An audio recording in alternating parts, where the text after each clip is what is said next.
Good afternoon. This is Sanjay Agarwal. I am joined with Dr. Sunil Chauhan. He's from Pune. Krishna Pandey ji, who's from Alwar. So we have been talking about today's poem, the protocol of emergency medicine. Sir, आप जैसे you have अभी जुड़े हैं, तो आप अपना थोड़ा introduction देंगे. What is this जो पद्धति आचार्य मनीष डॉक्टर चौधरी साहब इसको कर रहे हैं? How do you feel about it? Thank you. आकाशात पतितम तोयम यथा गच्छति सागरम सर्वे देवे नमस्कारा केशवा प्रति गच्छति. इसका मतलब है जो आकाश से, जो आसमान से पानी जो गिरता है वो सागर को मिलता है. ऐसे मैं डॉक्टर विश्वरूप राय सर को और मनीष आचार्य जी को पिछले 10 साल से फॉलो कर रहा था. To I just would like to tell the history of Hims medical academy. 5.5 साल से तकरीबन bachelor degree naturopathy yogic science हमारे जो सनराइज यूनिवर्सिटी के वाइस चांसलर्स हैं उनसे चला रहा था. तो सनराइज यूनिवर्सिटी जो हिम्स मेडिकल एकेडमी है ये admission, placement, counselling, support, collaborator हम लोग हैं. तो पिछले 5.5 साल से bachelor degree naturopathy yogic science के तकरीबन 125 बच्चे मेरे पास है, स्टूडेंट हैं.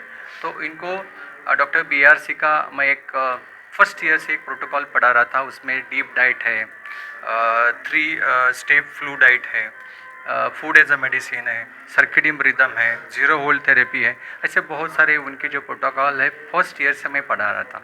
और मेरे हॉस्पिटल में अभी अगर सच बोलूँ तो फर्स्ट ईयर के बच्चों को भी पता है how to reverse diabetes with deep diet. तो और कैंसर को कैसे ठीक करना है. तो 30% से भी ज़्यादा हम लोग थ्योरी पे बाहर देते हैं. थ्योरी तो सिखाते हैं लेकिन 70% से ज़्यादा प्रैक्टिकल लेते हैं. 12-12 घंटे हॉस्पिटल्स में, हिम्स में बच्चे अभी भी प्रैक्टिस करते हैं. अभी 18 बच्चे सनराइज यूनिवर्सिटी से पास आउट जून में होने वाले हैं.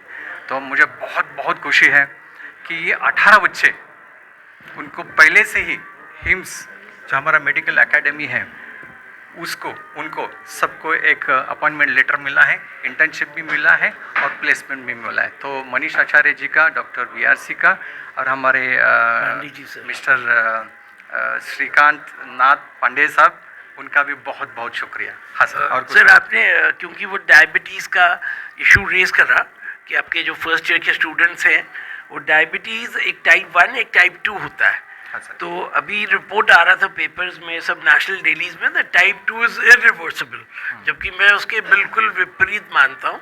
तो मैं आपके ज़रिए आप थोड़ा सा बता दें लोगों को टाइप 1 क्या होता है, टाइप 2 क्या होता है, और जो अभी हम लोग का डायबिटीज़ का sugar, insulin, so many things तो उसके बारे में. हाँ जी, मैं पहले टाइप 2 की बात कर रहा हूँ. Type 2 it is a reversible, लेकिन वक्त लगता है. टाइप 1 कभी कभी रिवर्स होता है, कभी कभी नहीं होता है. टाइप 1 इज बर्थ से.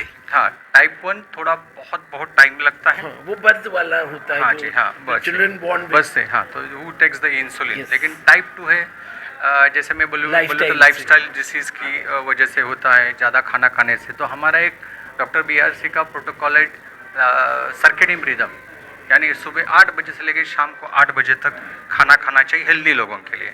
लेकिन हम पेशेंट को सुबह 10 बजे और शाम को 6 बजे इसके बीच में 8 घंटे के बीच में ही खाना खिलाते. खाना खिलाते नहीं है, भोजन खिलाते.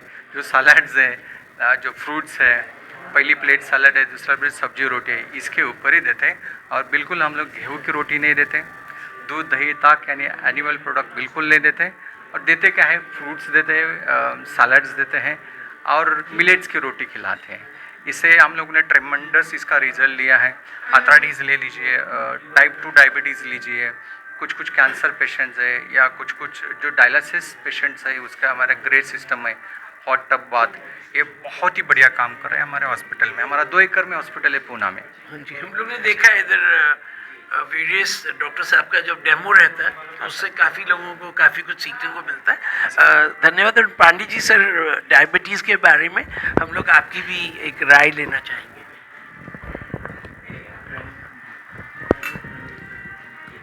मधुमेह के विषय में मैंने काफ़ी दिन पहले पढ़ा था. ये तो मैं नहीं जानता कि जो मैं कह रहा हूँ वो शास्त्र सम्मत है या नहीं है, लेकिन इसका मुख्य कारण सिर्फ एक है कि आदमी अपने खाने को स्टोर कर लेता है, जबकि उसके शरीर को प्रकृति ने बनाया था खाना खोज करके लेने के लिए, तो खाना खोजने जाते नहीं हैं, रखा हुआ खाना खाते हैं तो फिर गड़बड़ी तो होगी। अब उसे आप मधुमेह कहिए, डायबिटीज़ कहिए, बीपी कहिए, कुछ भी कहिए। अभी दौड़ लगानी हो कि बेटा खाना नहीं मिलेगा तो हवाई जहाज से उतरने के बाद किसी जेट लैग नहीं होगा। हाँ सर, मेरा एक सवाल है कि जैसे अभी मैं सनराइज यूनिवर्सिटी का कई सालों से मैं आपके साथ तहे दिल से जुड़ा हूँ जी। और मैं डॉक्टर जितेंद्र यादव जी को मैंने प्रॉमिस किया था कि पहले एडमिशन 100 दूंगा, लेकिन फर्स्ट ईयर से मैं आपके एडमिशन 137 दे चुका हूँ। तो मैं बहुत ही कमिटेड हूँ।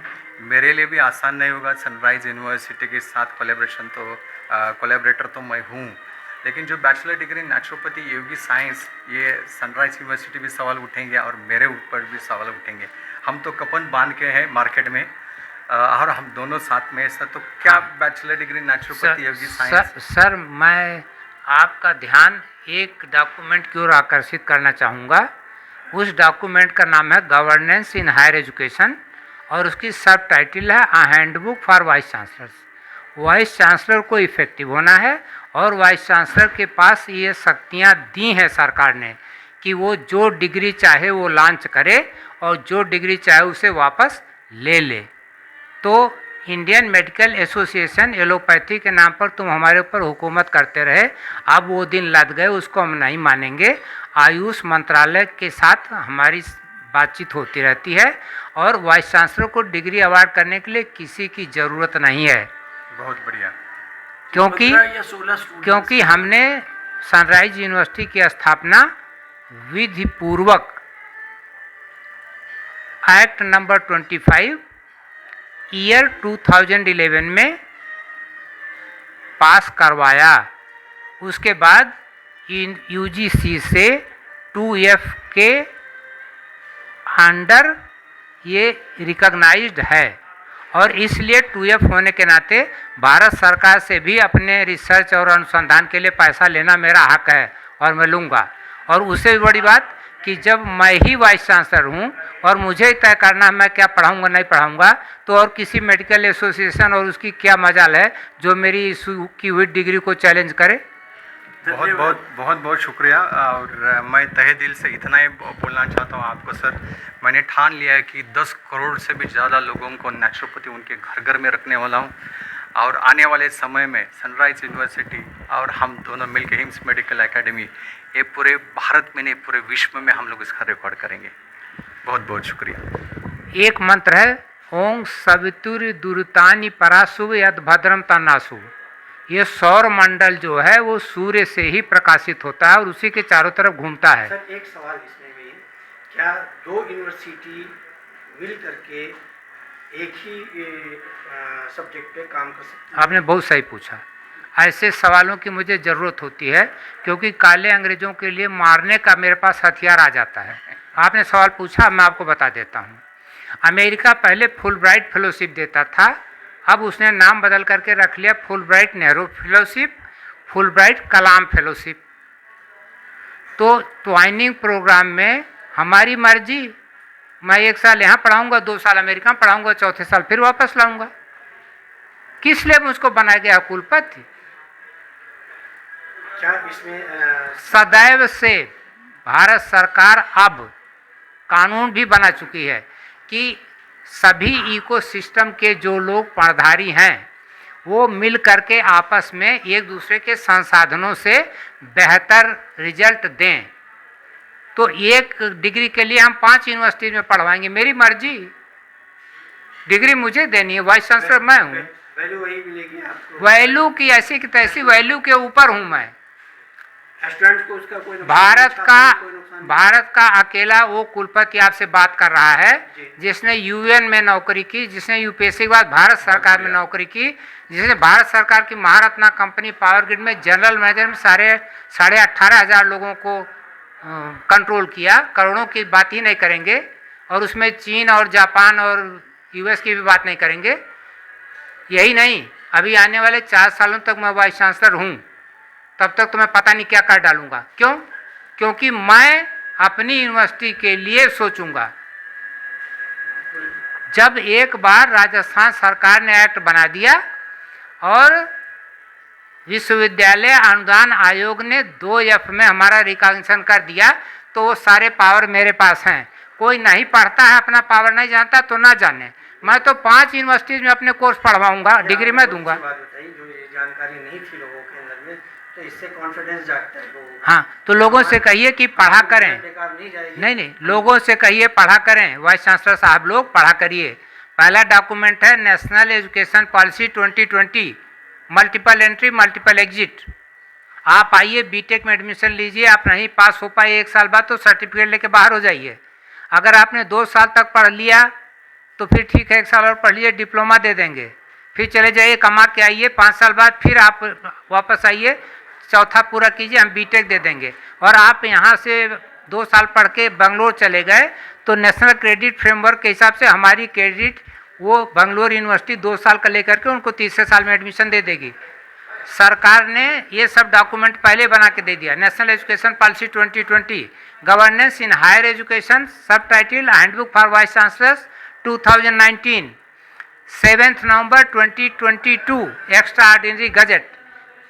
कोई भी अंडर ग्रेजुएट डिग्री जो 4 साल की है और 75% नंबर है तो पीएचडी में सीधे एडमिशन होगा। मास्टर डिग्री की ज़रूरत ही नहीं रही। अरे वाह। और वो हमसे कहते हैं कि बैचलर ऑफ वोकेशन चलाइए, उसका भी डॉक्यूमेंट मेरे पास है कि मैं 3 साल ही उनको पढ़ा करके प्लम्बिंग का मास्टर बना दूंगा और वो नौकरी करने जाएंगे, उन्हें डिग्री नहीं चाहिए। अगर और इच्छा है तो फिर आकर के 1 साल और पढ़ो यार, एकेडमिक डिग्री भी दे देंगे बीटेक की। जब सरकार इतना सब कुछ कर रही है तो मैं अपना पावर खुद नहीं अगर प्रयोग में लाऊंगा, सरकार की क्या गलती है? सही बात है। पांडे साहब, जैसे पुराने जो सनराइज यूनिवर्सिटी पे बहुत सारे एलिगेशंस लग चुके थे। अभी मुझे तो पता है बहुत ही स्ट्रॉन्ग सनराइज यूनिवर्सिटी अभी हो चुके हैं, जो पहला जो पुराना जो पास्ट है। तो मुझे कभी कभी ऐसे भी सवाल पूछते हैं, बाबा ये क्या है एग्जैक्टली, तो आप क्या कहना चाहते हैं पुराने और अभी के इसमें? सर वैसे तो मैं ये कहता कि बदनाम होंगे तो नाम नहीं होगा क्या, लेकिन वो मैं नहीं कहूँगा। जब 11 जुलाई 2022 को मैंने चार्ज ले ही लिया तो जिसको प्रॉब्लम है वो यूजीसी की वेबसाइट को विजिट करे। अगर सनराइज यूनिवर्सिटी के नाम के आगे 2F में इंक्लूजन ना हो तो हमसे बात करें। अगर एक्ट नंबर 25 ईयर 2011 में राजस्थान सरकार के एक्ट में एक्ट ना मिले तो हमसे बात करें। तो जब राजस्थान सरकार ने एक्ट दिया और 2F में हमको यूजीसी ने रिकॉग्नाइज किया और भारत सरकार का पैसा भी हम ले सकते हैं, तो अभी भी किसी को डाउट है तो मैं क्या करूं? और अगली चुनौती, भारत में मेरे अलावा दूसरा वाइस चांसलर है नहीं जिसने इतनी नाव में यात्रा की हो और जिसकी इतनी कम उम्र में 13 किताबें पब्लिश हो चुकी हों। बहुत बढ़िया, बहुत बढ़िया, धन्यवाद। और पहली किताब ही 10,000 में मिलेगी, 2016 में छपी थी। विश्व की 100 बेस्ट बुक्स में से उसको नंबर 60 पर रखा गया है।